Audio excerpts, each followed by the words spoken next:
نجربوا معاكم. المهم عندنا المخ وغادي نصايبو بجوج طرق كليا كما كلتو. الطريقه الاولى غادي نديروه مشرمل بطريقتنا، والطريقه الثانيه غادي نديروه بطريقه الاتراك كياكلوه بشلاضه. المهم انا نحيد منه هاد الخيوطه اللي ما تيديروش ونديرو يتسلق مع شويه الحامض ونعاودو نرجعو. نحيد منه بعدا هاد الشيء. شوف نتكلم. المهم نحيد منه انايا هاد الخيوطه وهاد الشيء نقيه.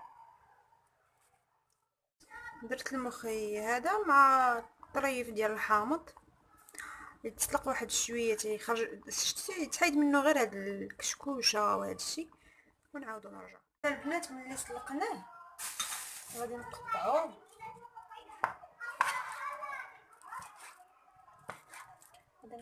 طريفات هكذا صغار. نوريكم الطريقه الاولى ديال الاتراك. المهم نحطوه هكذا في الطبسيل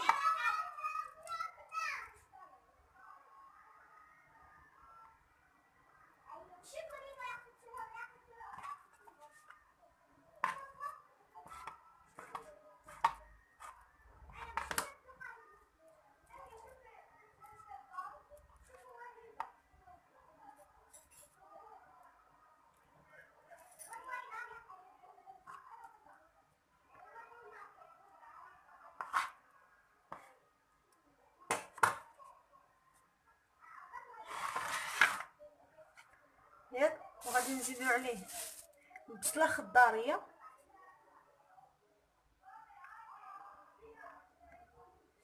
نزيدو عليه شويه ديال القزبر ومع قزبر هكذا.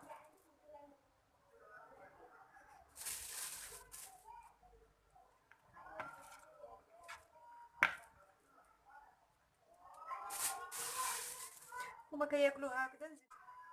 غادي نزيدو شويه ديال الزيت او زيت الزيتون ولا زيت المائده شويه. نزيدو شويه ديال الملح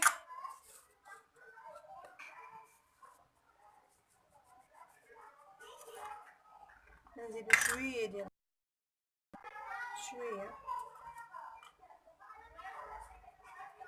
نزيدو حامض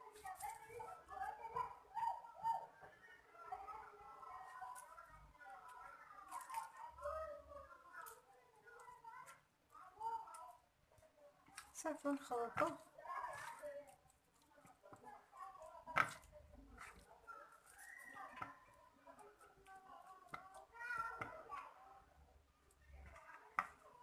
ها كيفاش كيجي هما كياكلوه بحال هكا. بالنسبه للمخ ديالنا كناخذوا المخ كنزيدوا عليه الثومه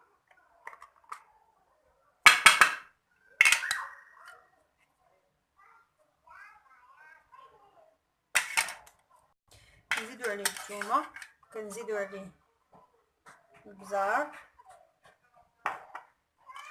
مليحه الزيت الا كان زيت الزيتون من الاحسن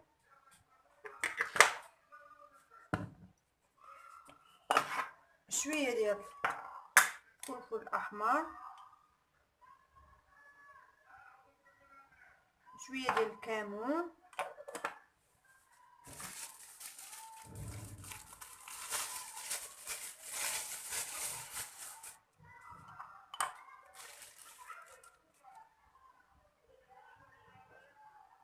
معلقه ديال الكمون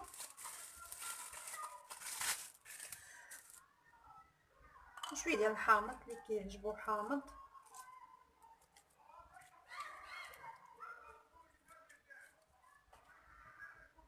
ونردوه فوق البوطه تيتشرمل. ونسيت القزبر ومعدنوس